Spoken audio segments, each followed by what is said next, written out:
ఈరోజు ఉదయం తెలుగుదేశం పార్టీ అధినేత చంద్రబాబు నాయుడు గారు, జనసేన పార్టీ అధినేత పవన్ కళ్యాణ్ గారు ఉమ్మడిగా సీట్ల ప్రకటనతో వైసీపీకి వెన్నులో వణుకు మొదలైంది.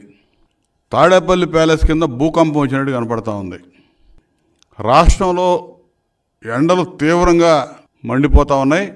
తాడేపల్లి ప్యాలెస్లో మాత్రం ఎన్ని ఏసీలు వేసినా కూడా వీళ్ళకి చెమటలు ఆగట్లా.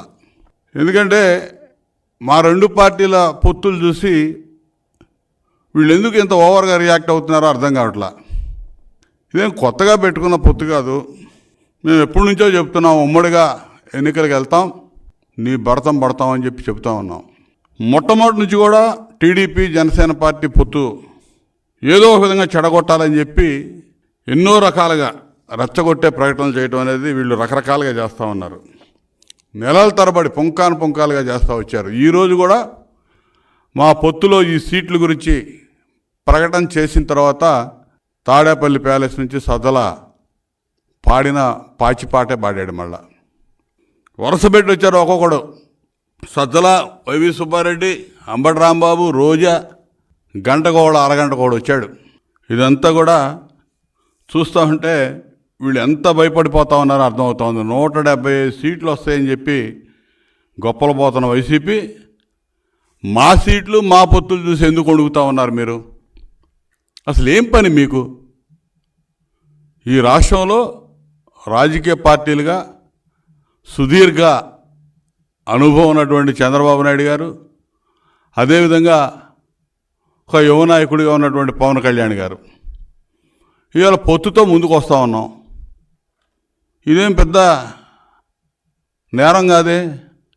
నీకెందుకు? నీకు దమ్ము ధైర్యం ఉంటే నువ్వు ఈ 5 ఏళ్ళు ఏమి ఓడబీకావో, ఈ రాష్ట్రానికి ఏం చేసావో చెప్పుకొని ప్రజల్లోకి పో.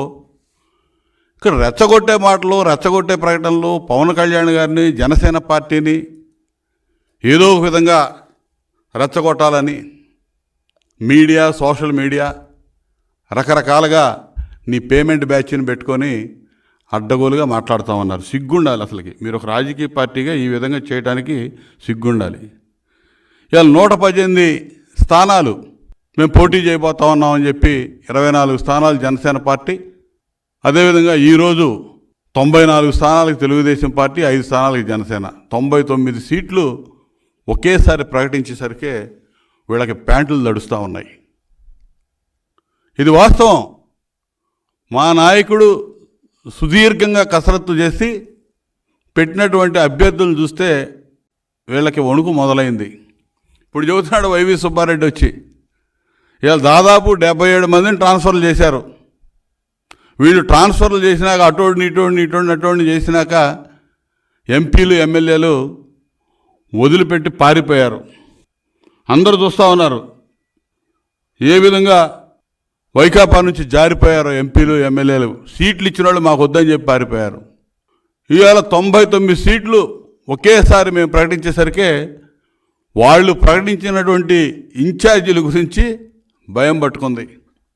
మేము ప్రకటించిన వాళ్ళు ఇన్ఛార్జీలే కానీ వీళ్ళు ఎవరూ అభ్యర్థులు గారన్నారు. అంటే నీ వల్ల ఒక్క అభ్యర్థిని ప్రకటించడం కూడా చేతగానటువంటి పార్టీ జగన్మోహన్ రెడ్డి వైసీపీ పార్టీ. ఈ రోజుకి ఇంక 50 రోజుల్లో మొత్తం ముగిసిపోబోతా ఉంది. తెలుగుదేశం పార్టీ, జనసేన పార్టీ అధికారంలోకి రాబోతా ఉన్నాం. మేము ఇవాళ 99 సీట్లు ప్రకటించాం. నువ్వు ఒక్క సీటు ప్రకటించలేదని చెప్పి నువ్వే ఒప్పుకున్నావు. మొత్తం ఇన్ఛార్జెస్ అన్నావు. ఇన్ఛార్జీలు కూడా అభ్యర్థులు కాదు, అభ్యర్థుల లిస్ట్ తర్వాత ఇస్తామని చెప్పావు. ఇక్కడే అర్థమైపోయింది మీరు ఏ విధంగా పలాయనం చిత్తగిస్తా ఉన్నారో, ఏ విధంగా మాట్లాడుతూ ఉన్నారో.